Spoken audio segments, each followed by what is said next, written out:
রাজ্যের মুখ্যমন্ত্রী মমতা বন্দ্যোপাধ্যায়ের অন্যতম একটি প্রকল্প সেটা হচ্ছে লক্ষ্মীর ভাণ্ডার। এই যে লক্ষ্মীর ভাণ্ডার, এই লক্ষ্মীর ভাণ্ডার মমতা বন্দ্যোপাধ্যায়ের কাছে বলা যেতে পারে এই যে ভোট বৈতরণী, সেই ভোট বৈতরণী পার হওয়ার অন্যতম বড় একটা অস্ত্রও বটে। লক্ষ্মীর ভাণ্ডার মানে মহিলাদের অ্যাকাউন্টে প্রত্যেক মাসে 1000 টাকা করে দিয়ে, মিনিমাম 1000 টাকা করে দিয়ে মানুষের যে বিশ্বাস, সেই বিশ্বাস অর্জন করা, বিশেষত ঘরের মহিলারা যারা রয়েছেন, বাড়ির মহিলারা যারা রয়েছেন, তাদের বিশ্বাস অর্জন করা। এবং এতে বলার কোনো অপেক্ষা রাখে না যে এই লক্ষ্মীর ভাণ্ডার 2021 এবং তার পরবর্তীতে 2024-এর যে ভোট গেল বিধানসভা এবং লোকসভা নির্বাচন, সেই নির্বাচনে মমতা বন্দ্যোপাধ্যায়ের দল তৃণমূল কংগ্রেসকে ডিভিডেন্ড দিয়েছে। শুধু তাই নয়, এখানে মানে বাংলায় নিজেদের কর্তৃত্ব কায়েম করার অঙ্গীকার, সেই অঙ্গীকারকে মজবুত করেছে। তো এবারে এই লক্ষ্মীর ভাণ্ডারের টাকাটা সাধারণত ঘরের মহিলারা, বাড়ির বউরা, তারা কি করেন? তারা সংসারের কাজে লাগান, যখনই যেটা দরকার হয় তখন সেটা তারা সেই টাকাটায় পূরণ করেন, অথবা নিজেদের শখ পূরণ করেন কিছু। হয়তো এরকম অনেকেই আছেন যারা অনেক দিন ধরে শাড়ি কেনেননি, তারা হয়তো এই পুজোর সময় একটা শাড়ি কিনে নিলেন। কিন্তু এই লক্ষ্মীর ভাণ্ডার নিয়ে একটা অভিনব উদ্যোগ, লক্ষ্মীর ভাণ্ডারের টাকা জমিয়ে দুর্গাপুজোর উদ্যোগ নিলেন নবদ্বীপের 57 জন মহিলা। এই পুজো কমিটির নামের মধ্যেই রয়েছে নারী শক্তির উল্লেখ। কমিটির নাম নারী শক্তি দুর্গোৎসব কমিটি। রাজ্যের মুখ্যমন্ত্রী মমতা বন্দ্যোপাধ্যায়ের মস্তিষ্ক প্রসূত নারী কল্যাণ প্রকল্প লক্ষ্মীর ভাণ্ডার। এই লক্ষ্মীর ভাণ্ডার ভোটে মমতা ব্যানার্জিকে জিততে সাহায্য করেছে, সেই কথা দলের অনেকে মেনে নিয়েছেন, বেশিরভাগই সেটাই মানেন। এবার সেই লক্ষ্মীর ভাণ্ডারের টাকা জমিয়ে দুর্গাপুজো শুরু করলেন নদিয়ার নবদ্বীপ পৌরসভার 24 নম্বর ওয়ার্ডের ঢাকানগর নতুন পাড়া এলাকার নারী শক্তি সর্বজনীন দুর্গোৎসব কমিটির 57 জন মহিলা। করোনা মহামারীর সময়ে ওই এলাকার স্থানীয় মহিলারা পাড়ায় দুর্গাপুজো করার সিদ্ধান্ত নিয়েছিলেন, কিন্তু ইচ্ছা থাকলেও আর্থিকভাবে পিছিয়ে পড়া এলাকার বাসিন্দা স্থানীয় মহিলারা অর্থাভাবে নিজেদের পাড়ায় দুর্গাপুজো শুরু করতে পারছিলেন না।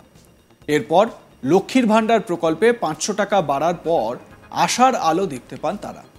লক্ষ্মীর ভাণ্ডার প্রকল্পের প্রতি মাসে সেই 1000 টাকা জমাতে শুরু করেন এলাকারই 57 জন মহিলা। জমানো সেই টাকা দিয়ে এবছর পাড়ায় দুর্গাপুজো করার সিদ্ধান্ত নেন তারা। সেই মতো পুজোর প্রস্তুতি শুরু করে দেন মহিলা পরিচালিত নারী শক্তি সার্বজনীন দুর্গোৎসব কমিটির সদস্যরা।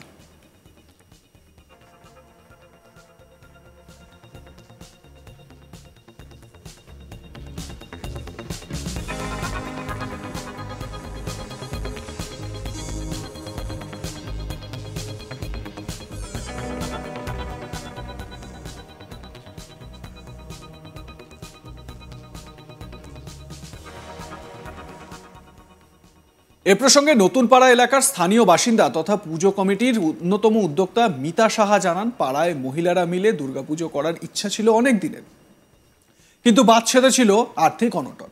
শুনুন কি বলছেন তিনি। মাননীয় মুখ্যমন্ত্রী মমতা বন্দ্যোপাধ্যায়ের দেওয়া 500 থেকে 1000 টাকা যখন হলো লক্ষ্মী ভাণ্ডারে, তখন থেকে আমরা চিন্তা ভাবনা নিয়েছিলাম যে এবার আমরা দুর্গাপুজোটা করব। তাই এর সাথে আমরা 57 জন মিলে আছি। সামনের বছর থেকে যদি মাননীয় মুখ্যমন্ত্রী মমতা বন্দ্যোপাধ্যায়ের অনুদানটা আমরা পাই, তাহলে এই পুজোটা আমরা আরও বড় করার ইচ্ছে আছে, তার সাথে কিছু সামাজিক কাজকর্ম করার ইচ্ছে। লকডাউন থেকে আমাদের ইচ্ছে অনেকদিন ধরেই যে আমাদের পাড়াতে একটা দুর্গাপুজো করলে ভালো হয়, কিন্তু যেহেতু দুর্গাপুজোর 1 মাস পরে রাস এবং আমাদের এলাকাটা দেখতেই পাচ্ছেন আমাদের একটু পিছিয়ে পড়া, অর্থনৈতিক দিক থেকে পিছিয়ে পড়া, সবাই দিন আনা দিন খাওয়া মানুষ, ওর জন্য আমরা করে উঠতে পারছিলাম না। কিন্তু যখন আমাদের মুখ্যমন্ত্রী আমাদের লক্ষ্মী ভাণ্ডার দেওয়া। স্থানীয় কাউন্সিলর পারুল দেবনাথ তিনি কি বলছেন এই পুজো সম্পর্কে, শুনুন। আমাদের এই এলাকার যারা আর কি লক্ষ্মী পুজোটা যারা শুরু করলো 57 জন মহিলা নিয়ে, তাদের এলাকাটা অ্যাকচুয়ালি হচ্ছে শ্রমজীবী এলাকা, আর্থিক দিক থেকে অনেকটাই পিছিয়ে। তারা যখন এই উদ্যোগটা নিয়েছে, তাদের এই উদ্যোগটা সত্যি প্রশংসা দাবি রাখে, এবং আমি জনপ্রতিনিধি হিসাবে তাদের পাশে সবসময় আছি এবং তাদের এই সিদ্ধান্তকে আমি খুব খুশি।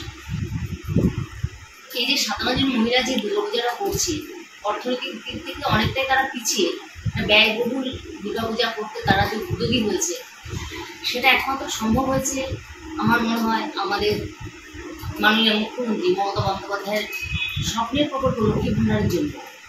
তার এই প্রকল্পের টাকা থেকে তারা এই উদ্যোগটা নিয়েছে পুজো করবে।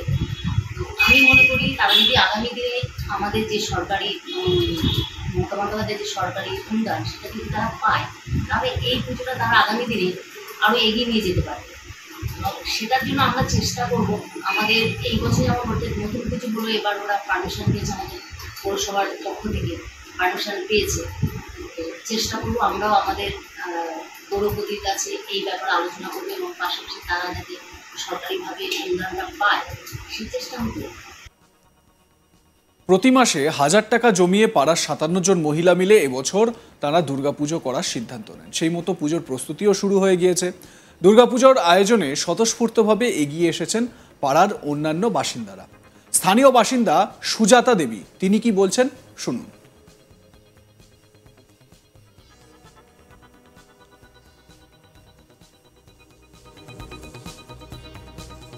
খুব ভালো লাগছে, আমরা সবাই এগিয়ে এসেছি বা আমাদের যে কাউন্সিলর আছে পারুল দেবনাথ, উনিও আমাদের খুব সহযোগিতা করছে, উনি আমাদের পাশে আছেন।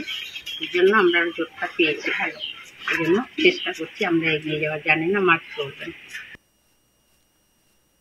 একদিকে লক্ষ্মীর ভাণ্ডারের জমানো টাকা, অন্যদিকে এলাকাবাসীদের সহযোগিতা পেয়ে বছর থেকে পথ চলা শুরু করলো এই দুর্গাপূজা কমিটি। অন্যান্য ক্লাব বা সংগঠনের মতো আগামী দিনে সরকারি অনুদানের 85,000 টাকা পেলে তারা দুর্গাপূজার পাশাপাশি কিছু সামাজিক কাজও করতে পারবেন বলে জানান। লক্ষ্মীর ভাণ্ডার প্রকল্প এই মহিলাদের দীর্ঘদিনের স্বপ্ন সফল করেছে, তার জন্য রাজ্যের মুখ্যমন্ত্রীকে ধন্যবাদ জানাচ্ছেন তারা। নবদ্বীপ পৌরসভার চেয়ারম্যান বিমান কৃষ্ণ সাহা জানান, লক্ষ্মীর ভাণ্ডারের জমানো টাকায় দুর্গাপুজো করার প্রস্তাব নিয়ে ওয়ার্ড কাউন্সিলর নাকি তার কাছে গিয়েছিলেন। শুনুন। সর্বপ্রথম আমার কাছে আসে এরা সকলেই, ওয়ার্ড কাউন্সিলর পারুল দেবনাথ ছিল, আসে আমাকে আমন্ত্রণ জানাতে আসে বা তারা এই ধরনের করবে, লক্ষ্মী ভাণ্ডারের টাকা দিয়ে। সত্যি কথা বলতে তখন আমার এত আনন্দ ধরেছে যে এইখানেই মমতা ব্যানার্জি আলাদা অন্যের চেয়ে। তারা এতটাই উৎসাহিত হয়েছে এই লক্ষ্মী ভাণ্ডার কেন্দ্র করে, এলাকায় তারা সাড়া জাগিয়ে দিয়েছে যে লক্ষ্মী ভাণ্ডারটাও প্রয়োজন, বিশেষ বিশেষ ক্ষেত্রে সেটা প্রয়োজন। তাই আমাদের নেত্রী মাননীয় Mamata Bandyopadhyay. Like comment share করতে ভুলবেন না। দেখতে থাকুন আজ তাক বাংলা।